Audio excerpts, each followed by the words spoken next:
পহেলা বৈশাখ পালন করা অমুসলিমদের কালচার। কোনো মুসলমান অমুসলিমদের কালচার কখনো ফলো করতে পারে না, উচিত নয়। পহেলা বৈশাখ উপলক্ষে আমরা যে কাজগুলো করি, প্রথমত মঙ্গল শোভাযাত্রায় যাই। এটা কোনো মুসলমানদের বাধ্য না হলে যাওয়া উচিত নয়।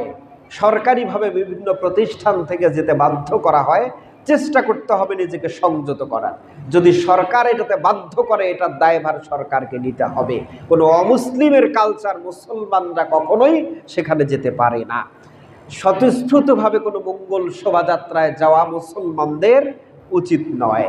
দ্বিতীয় নাম্বার হলো, এই দিন উপলক্ষে স্পেশালি জীবনে খাই আর না খাই, এই দিন আমাকে পান্তা ইলিশ খাইতেই হবে, এই কালচারটা মুসলিমদের। কোনো মুসলমান যদি স্পেশালি এই দিন উপলক্ষে পান্তা ইলিশ খাওয়াকে বাধ্যতামূলক মনে করে, তাহলে এটা ঠিক হবে না। মুসলমানদের এই কালচারে প্রবেশ করা জায়েজ হবে না। আপনি অন্যান্য দিনও পান্তা ভাত খান, ইলিশ মাছ খান, আছে, এই দিনও যদি খান সেটা অন্যায় হবে না। কিন্তু জীবনে কখনো খান না, এই দিন উপলক্ষে খাইতেই হবে, এই প্রত্যয়টা যোগ করে যদি আপনি খান, তাহলে এটা মুসলিমদের কালচার ফলো করা হবে।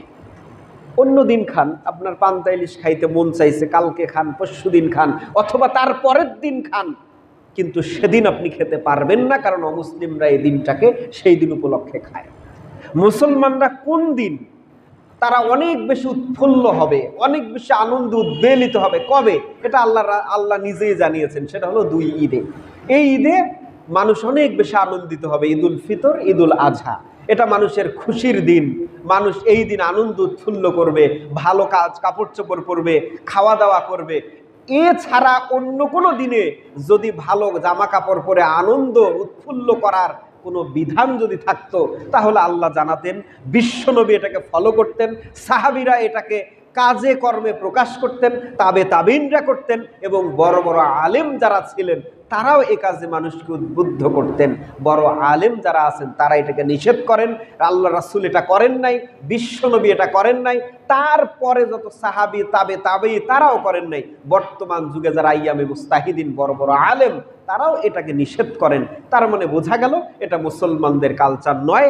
এটা থেকে বিরত থাকায় মুসলমানদের জন্য বেস্ট, সর্ব উত্তম কাজ।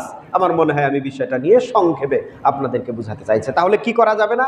এই দিন উপলক্ষে স্পেশালি আপনারা কেউ পান্তা ইলিশ খাওয়াটাকে কালচার মনে করবেন না, খাইতেই হবে, এই জিনিসটা নিষেধ।